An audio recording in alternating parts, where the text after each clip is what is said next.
Last season with Hertha Berlin, we had a good year, finishing second in the Bundesliga, getting to the semi-finals of the Champions League, and losing pretty quickly in the DFB Pokal, but we're not going to talk about that. Next season, we need to go one better, but that might require a bit of a rebuild. Hello and welcome to FM22 Journeyman. We're here with Hertha Berlin, our fourth club, as we try to win the Champions League. As you can see, today we're going to be doing the season review and the summer transfers.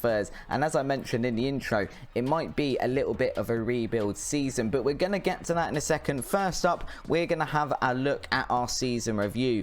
First up, the new arrivals. There weren't actually that many this year. We had Maxence Lacroix come in, our centre back. He came over, I believe it was from PSG. It's always annoying that it says Hertha Berlin 2 because that's where he went first. But yeah, we bought him in from PSG for 41.5 million, 56 million with potential add-ons.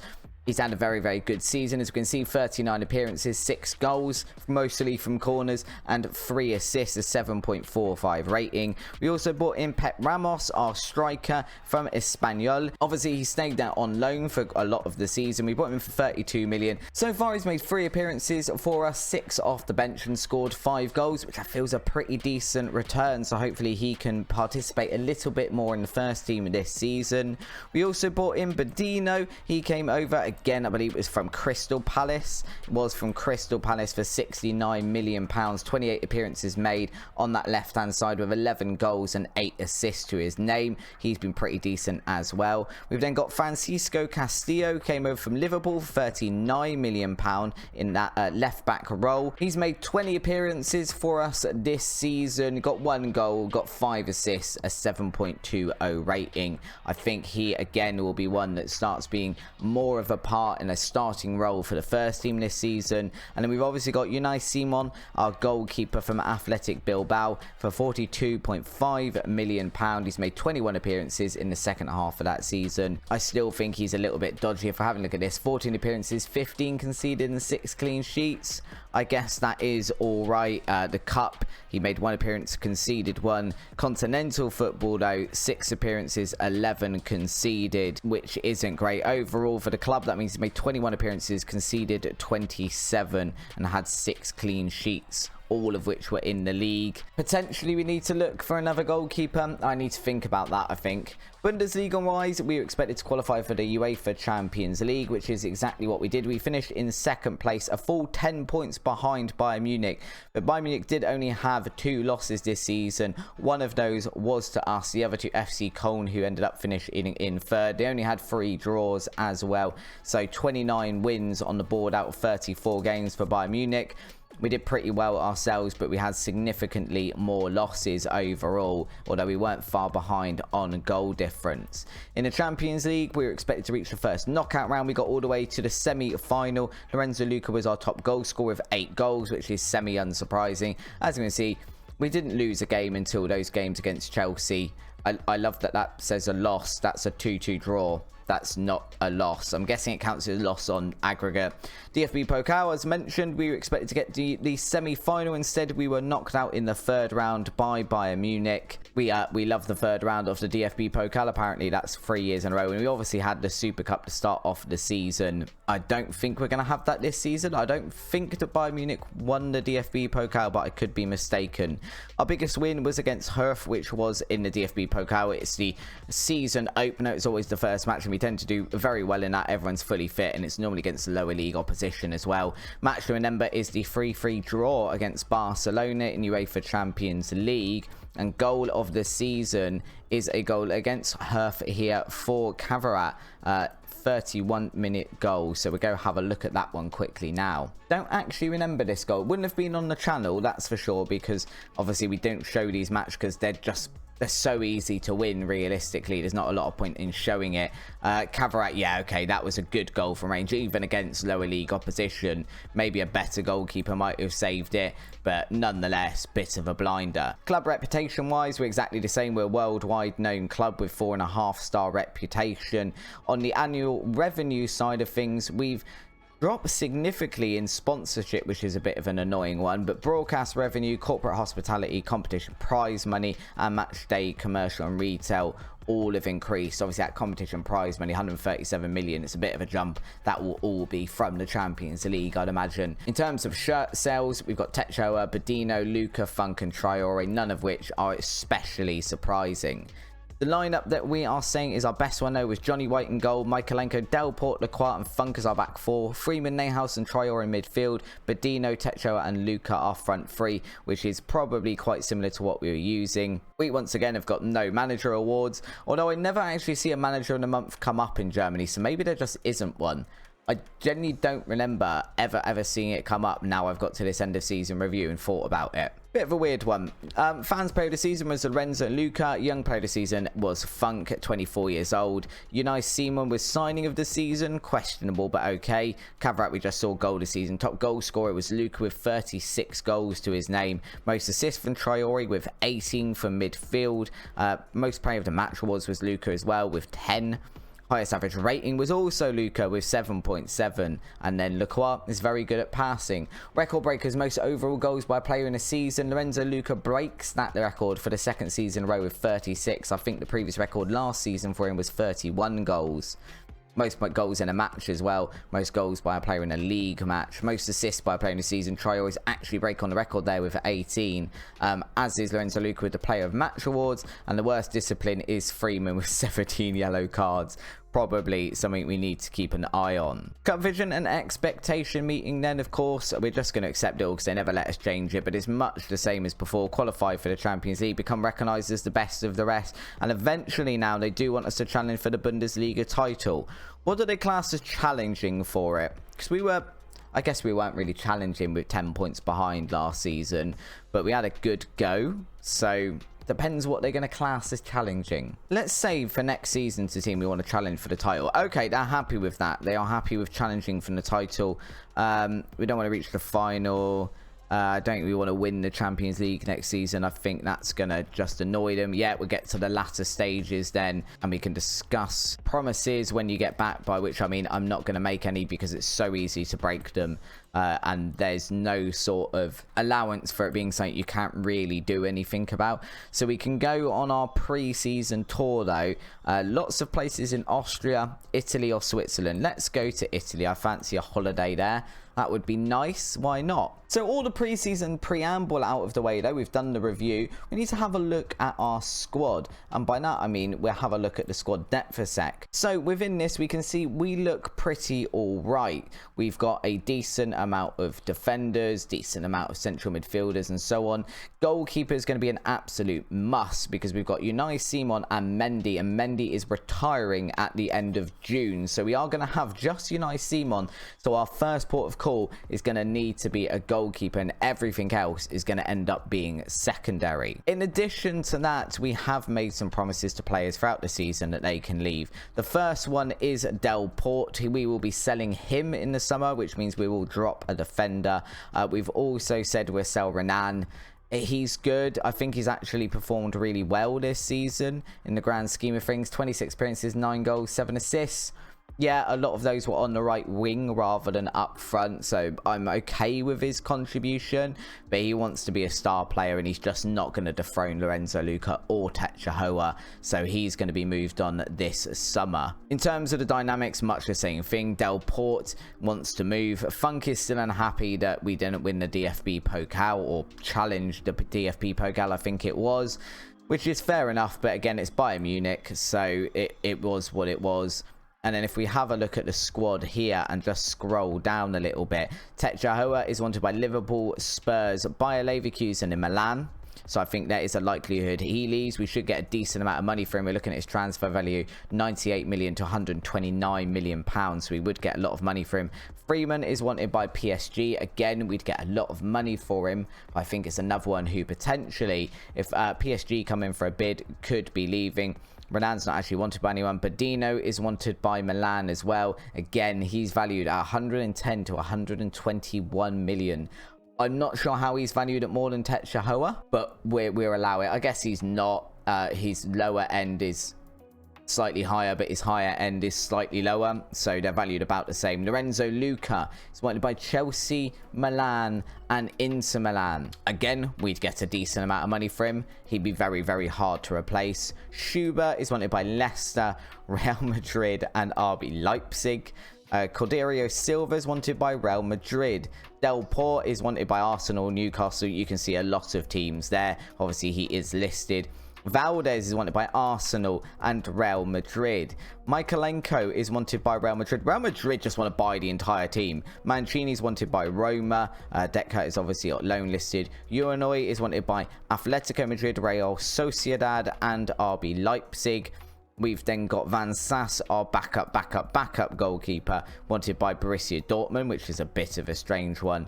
And Mendy is going to be retiring. So if all of those players go, as I mentioned, it could be a long summer with a long rebuild. It's going to very much depend on who we can get in and who ends up leaving the club. As you can see, we have a transfer budget currently of 81, almost 82 million pounds, and also spare wage budget of 316,000 pound a week. There are some players within the squad that the first port of call is trying to get them sign some new contracts. The likes of possibly Traore, the likes of Valdez, Cavrat maybe, I'm not too sure yet, but just to solidify and tie them down to another couple of seasons. Kevin Valdez, 100% one we do want to be keeping here, because we like to keep the players are expensive. If we've got good players here and we can keep them, I'd like to do so, especially one that's only 22 years old and could be here for a few more seasons. But now we need to go have a look at the transfers.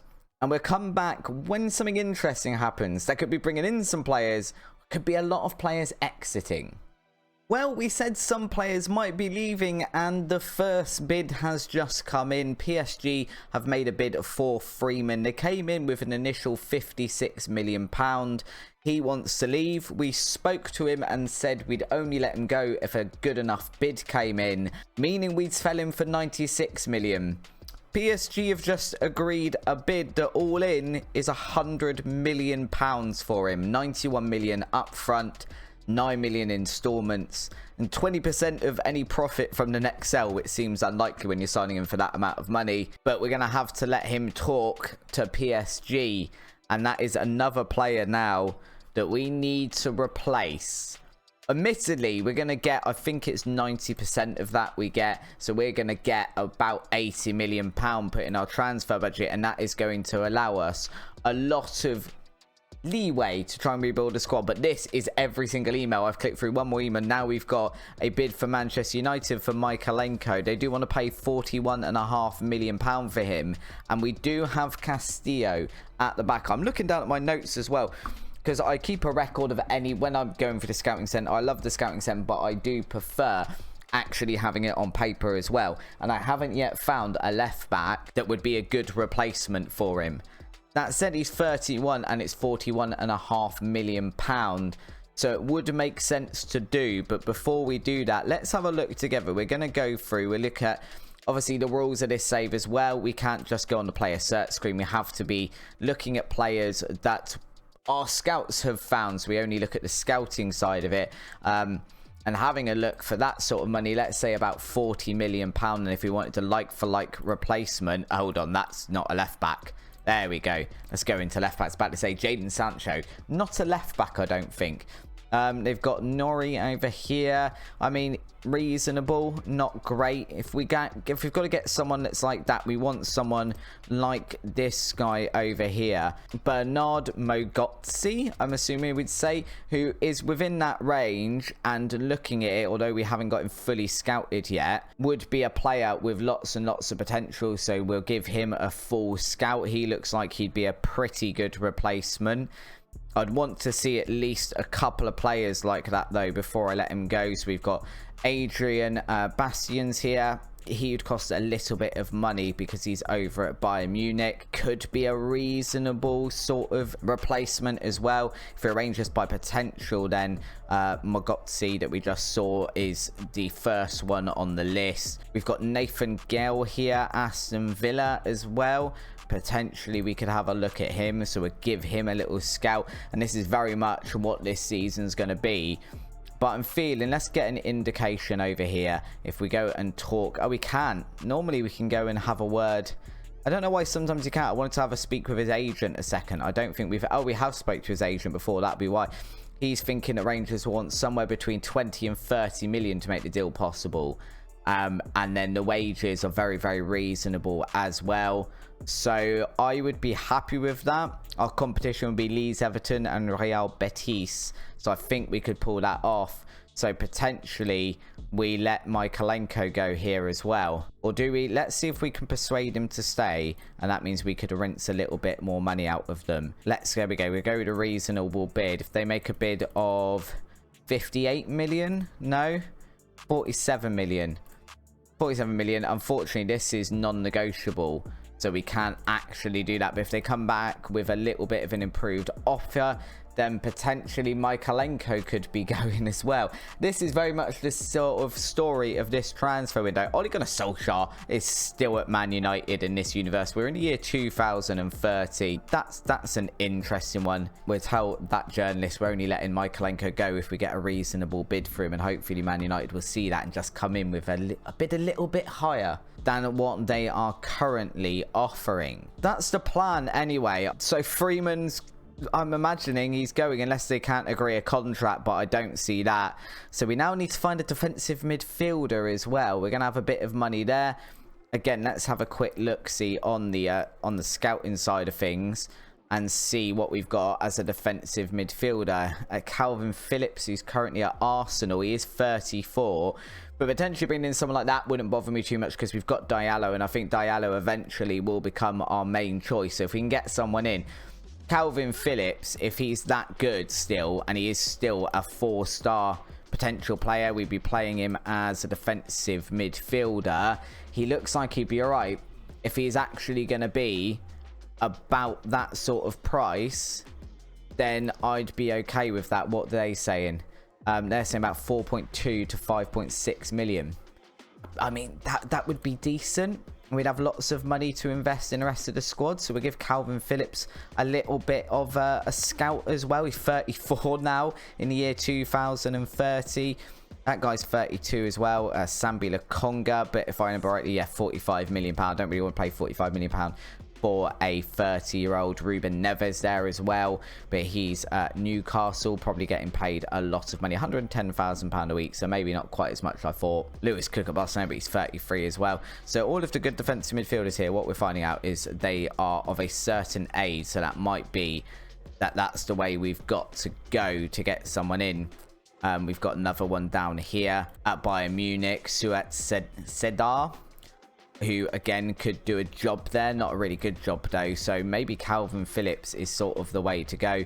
We've also got interest, quite heavy interest, in Tetrahoa. No bids made yet, but Real Madrid, Liverpool and Arsenal are all having a very close look at him. Have a feeling some more players might be leaving in a minute. Well, we've barely actually gone 2 emails further.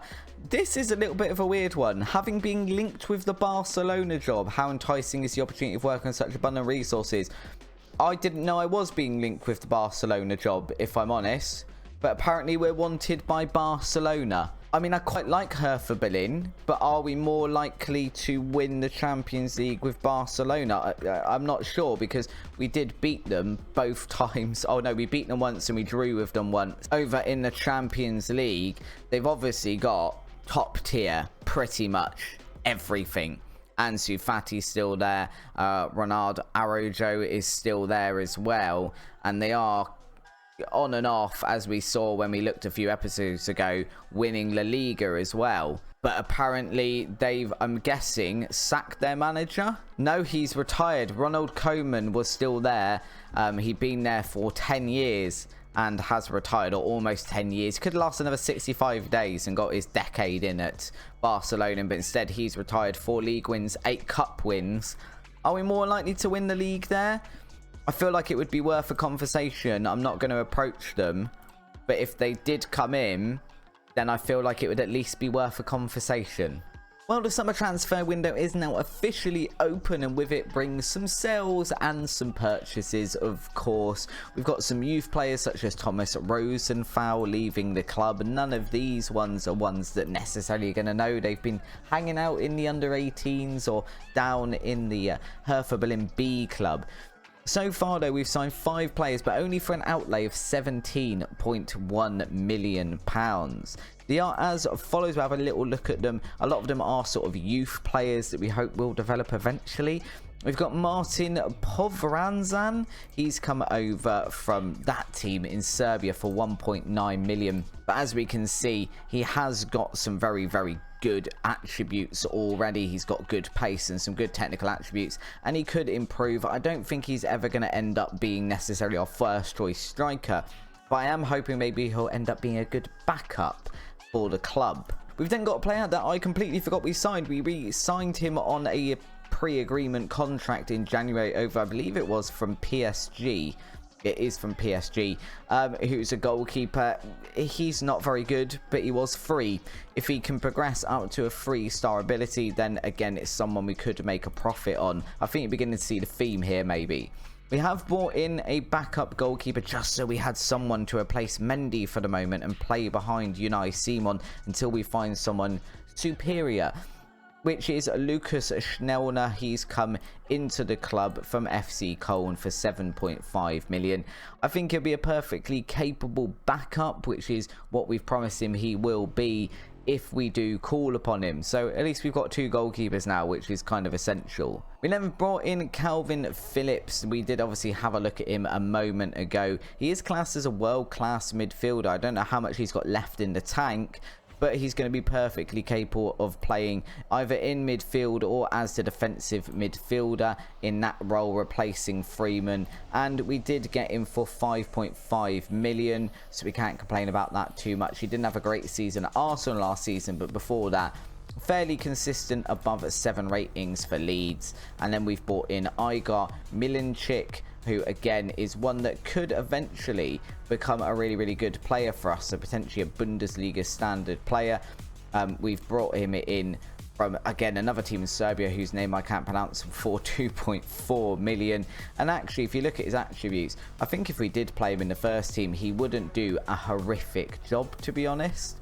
He'd be, I believe, all right. We'll just send them all on a language course and we'll get someone to welcome all of these new signings quickly. As we can see, some more players leaving the club here. PSG obviously signing Freeman for 99.93 million officially, but it's obviously 100 million. Can't work out why he sold when he's an important player of the club, because it was 100 million pound. I don't feel like we're saying he was in poor form as well. I don't feel like he was in horrific form. He had above a 7 rating last season and above a 7 rating this season. We brought him into the club, so I'm assuming that's just like an FM weird buggy thing that it loves to do. We receive a record transfer fee of £100 million for him. I'm okay with that.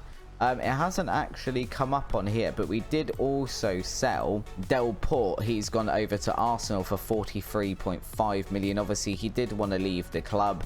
It's a shame to see him go, but I think we will cope without him. We've obviously still got Valdez that can play there. We do still now, though, need to bring in some more players to help with our squad depth and maybe improve the first team. Kavarat's unhappy that Freeman was let go.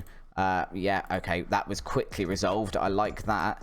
Go to contact. We're just ask someone else to pick that. I'm not overly fussed about that. We've got the pre-season meeting, ready to challenge for the title, which is all good. Getting to the business end of the Champions League. Let's reach the latter stages of the BFP Pokal. No, you want to... Oh, dear. Oh, I've offended everyone. Okay, cool. I'm sorry? I thought you'd be a bit angry if I said we were going to win it. So, all right. I mean, the team think we're going to win the DFB Pokal. I have my doubts, considering we've gone out in the third round for the 2 seasons I've been here. But you never know, I guess. We've got a bid here for Ken Ben. He looks quite decent, or he looks like he could be quite decent anyway. So maybe he's one we keep hold of. We never heard anything back about the Barcelona job, and now we can see we're not actually wanted at all. So I think potentially the Barcelona job has gone. Yeah, the Barcelona job has gone now. I don't know who took that one over.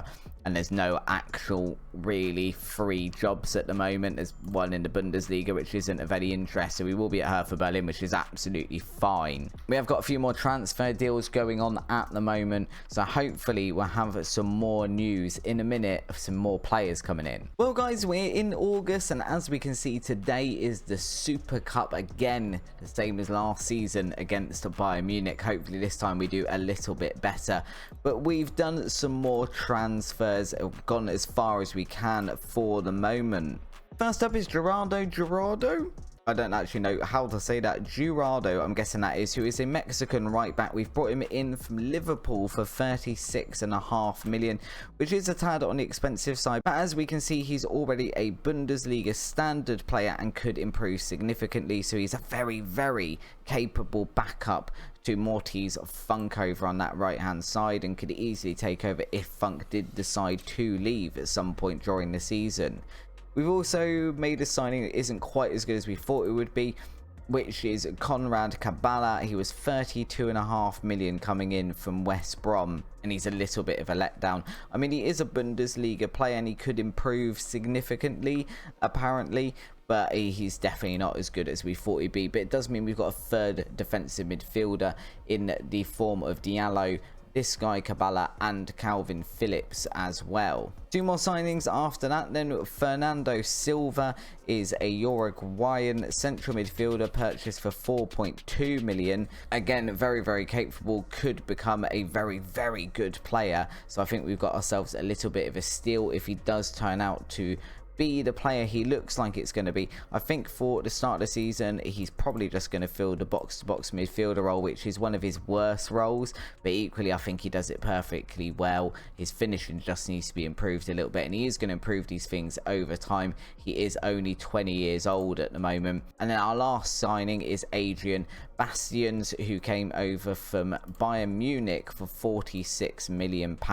He's going to be, I think, our first choice wing back over on the left for the season. We kind of want to start using a younger team. He's 21 years old. Again, bags and bags of potential. It does mean that I think our team, our first choice 11 for the season, looks like this, with Simon in goal, Bastians, Valdez, Lacroix and Funk as our back four. So Bastians coming in as a new player. We then got Diallo here replacing Freeman, Silva and Traore. Silva coming into the team here to be our long-term box-to-box midfielder. We then got Badino, Techo and Luca. So it's not a huge amount of change. What has changed is this, which you can't see all of it because you're behind my head, but we've got a lot more players outside the first team, and they are of a better quality as well. Mancini is outside of the substitutes bench today, as is Michalenko, Neyhouse, Yoranoi, Stefan Jaeger, who was out on loan last season. Most of those younger players we bought in this time, for example, like we just said, Conrad Kabala is outside of the substitutes bench as well. Dek Hurt, who played for us last season. Martin Povrazan, who we bought in this season as well. So we've got a lot more squad depth than we had before, and hopefully that'll be enough this season to see us through to a little bit of silverware. We've obviously got the 4 competitions. We're going to win something. One of them is the Super Cup, and it's a community shield type thing, so it's not over important. But a DFB Pokal, the Champions League and the Bundesliga. In tomorrow's episode, we will have the Super Cup against Bayern Munich, and then we will have the first match of the Bundesliga season against RB Leipzig. Let's hope we get off to a good start. If you have enjoyed today's episode and you're excited for this season ahead, please do drop a like down below on the video. And if you haven't already, please subscribe as well. We're trying to hit 2,000 subscribers as quickly as possible, so it'd be very much appreciated. Until next time, guys, thank you very much for watching. Check out the video on the screen now, and I'll see you on tomorrow's episode. Bye bye.